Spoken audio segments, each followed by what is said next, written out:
Fala galera, vocês pediram e está aqui resumão da nossa live, grandes biomas mundiais, tá? Lembrando aí que é uma generalização bem grande dos biomas, claro, quanto mais você se aproxima nesses biomas, mais detalhes você vê, quanto maior a escala do mapa, né? Quanto menor essa escala, você vê o mundo inteiro, a gente generaliza bastante quando fala dos grandes biomas mundiais, tá? Junta várias coisas em uma coisa só. Então, só para a gente começar. Pessoal, resumão da nossa live. O que vai interessar aqui para nossa aula de geografia? Vamos nos ater apenas a esse slide. O que interessa é espacialização dos biomas.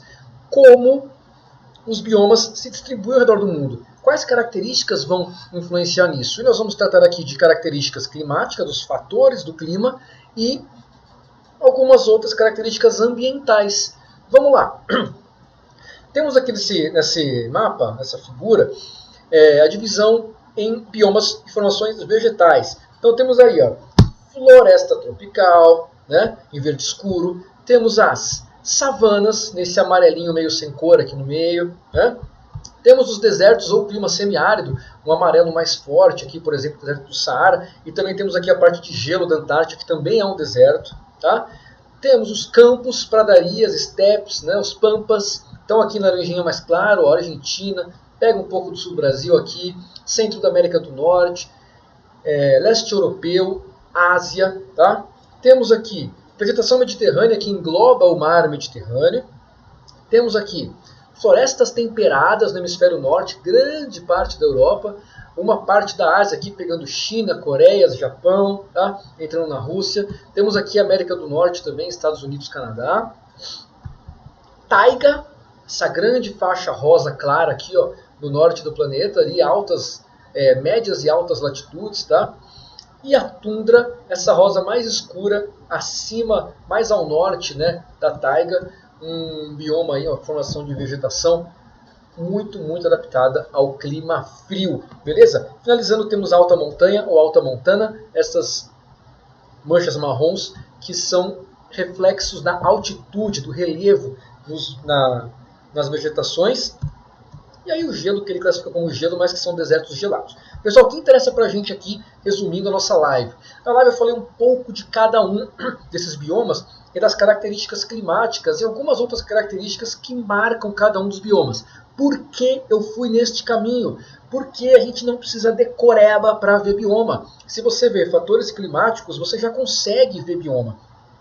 E fatores climáticos você vê por qualquer mapa que tenha delimitado as latitudes, por exemplo. Tá? O que eu quero dizer com isso? Por exemplo, floresta tropical, como está aqui no mapa, né? Ou floresta equatorial, como queira. As manchas mais verde escuras, né? Então a gente tem aqui na América do Sul, a gente tem na África, tem na Ásia, Oceania e tal, um pouquinho na América Central e América do Norte. Repara que esse bioma ele não está perto do Polo Norte nem do Polo Sul. Ele se concentra numa área específica do globo, numa faixa climática, certo? Então onde você tem o Equador e a faixa tropical do mundo, entre os dois trópicos, clima mais quente, mais úmido, é propício para essa formação de vegetação. Conforme você se afasta do Equador e vai ficando com um clima um pouco mais seco, mais próximo do clima tropical, que tem os invernos um pouco mais frios e secos, e os verões um pouco mais quentes e úmidos, claro, não é assim no mundo inteiro, mas a gente pode generalizar um pouco para ver os biomas, né, sem nada de muito detalhe, a gente vai ter o reflexo na vegetação. Não é mais úmido o ano todo, como a floresta gosta, é uma parte úmida e uma parte seca. Nós vamos ter o cerrado no Brasil, vamos ter as savanas. Repara que o continente africano é o mais didático para isso, né? Olha só, o continente africano aqui é o mais didático. Por quê? Bem no centro dele passa o Equador. O que a gente tem? Florestas densas. Afastou um pouquinho do Equador, tanto para o norte quanto para o sul, o que a gente tem? Savanas. Uma parte do ano seco, uma parte do ano mais úmido. Reflete no bioma. Afastou um pouco, chegou no trópico, altas pressões, baixa precipitação. O que a gente tem? Desertos, tanto ao norte quanto ao sul.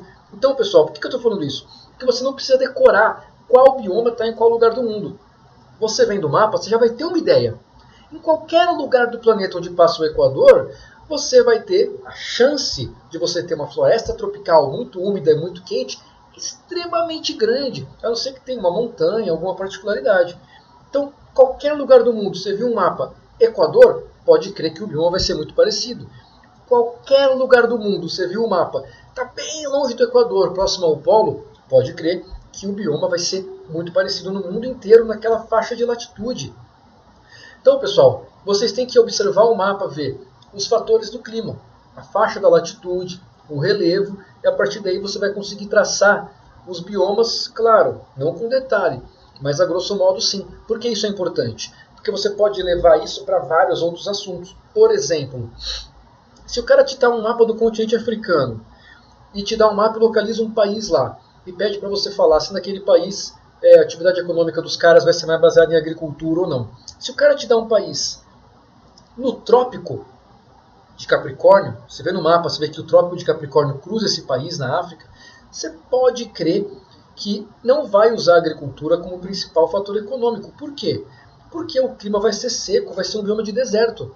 Você sabe qual é o bioma daquele país? Não. Você já ouviu falar daquele país? Não. Porém, você observando o mapa, vê que o trópico passa por ali, está no continente africano, você já sabe, opa, se o trópico passa por ali, é um local de alta pressão. Pode ser que o clima ali seja um clima seco. Pode ser. Não é uma regra. No caso da África, isso vai se encaixar muito bem. No caso da Ásia, olha só, isso já não se encaixa muito bem. Olha aqui, passando o trópico, a gente tem floresta. Por quê? Porque temos um baita de um relevão aqui, ó, Cordilheira do Himalaia. Esse relevo funciona como uma barreira de umidade, então faz chover tanto de um lado que não temos deserto, temos florestas. E atrás do relevo, sim, que temos grandes desertos. Então, olha só, você não precisa decorar o bioma de um lugar e nem decorar as atividades que esse bioma vai propiciar para o local. Você tem que ver os fatores climáticos. Isso foi o assunto da live. O que você vai observar no mapa?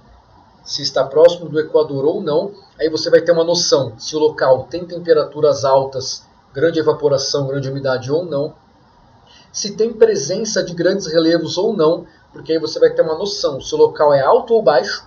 Se for alto, vai ser um lugar frio.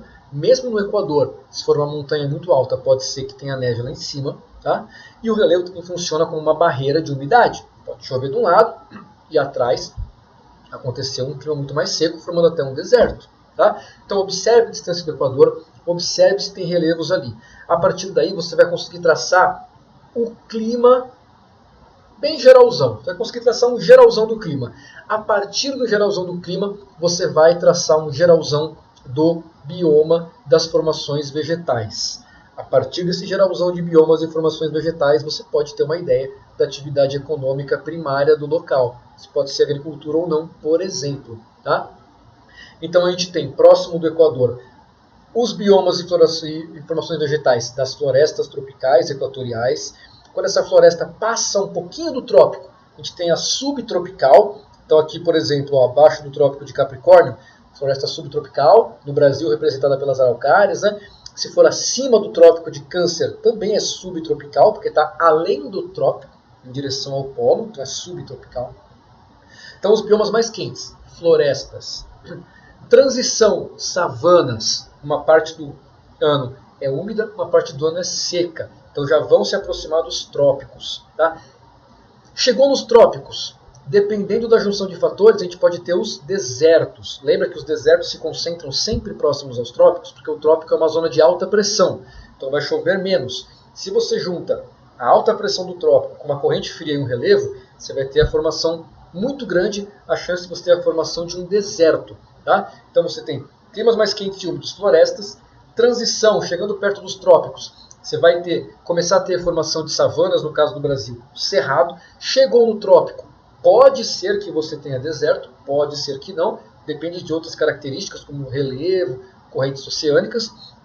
Passou dos trópicos, trópico de Câncer para o norte, ou trópico de Capricórnio para o sul, passou dos trópicos, já sabe que está longe do Equador, o clima vai ser menos úmido, no geral, e mais frio. Então você vai ter vegetações mais espaçadas, por exemplo, os campos, né?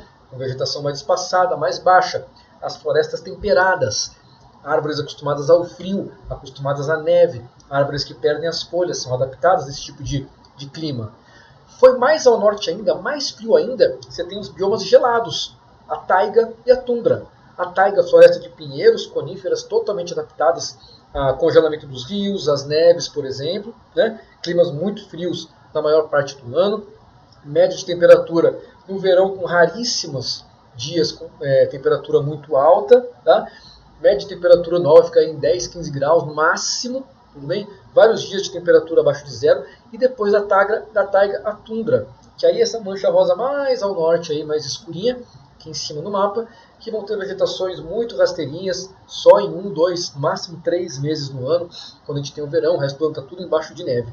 Tá? Então, o que interessa aqui? Conseguirmos delimitar mais ou menos os biomas com base nos fatores climáticos, principalmente a latitude. Conseguiu fazer isso sozinho mais ou menos? Legal. A partir daí, a questão pode viajar e pedir para você um monte de coisa sobre economia, sobre a sociedade do lugar, nossa, várias coisas. E o que vai interessar? Você não precisa decorar qual que é o tipo de vegetação daquele lugar do mundo. Você só precisa ver aonde aquele lugar está. A partir da localização do lugar, você tem uma ideia da latitude. Se tiver um mapa de altitude, melhor ainda, de relevo, mas se não tiver com a latitude, você vai ter uma ideia mais ou menos do clima, uma ideia mais ou menos do bioma, uma ideia mais ou menos de que atividades podem ou não ser feitas por lá. É esse o objetivo que eu quero chegar com vocês e que espero que tenhamos conseguido na nossa live, tudo bem? Então, resumão, fica por aqui. Lembrem-se, fatores do clima, latitude, relevo, vão delimitar os biomas, que vão delimitar uma série de outras atividades, tá bom? Vocês conseguindo pegar os dois primeiros, que são os fatores do clima, e a partir deles traçar o bioma, chegando aqui nesse terceiro ponto, é o que a gente queria para hoje. As atividades nós vamos ver mais para frente, decorrer do segundo ano e terceiro ano. Mas esses 3 pontos eram o importante de hoje, beleza? Qualquer dúvida então, vejam a live inteira, falem comigo, temos também a leitura que ficou para vocês lá no Moodle. E é isso aí, pessoal. Foi um prazer estar com vocês. Um grande abraço.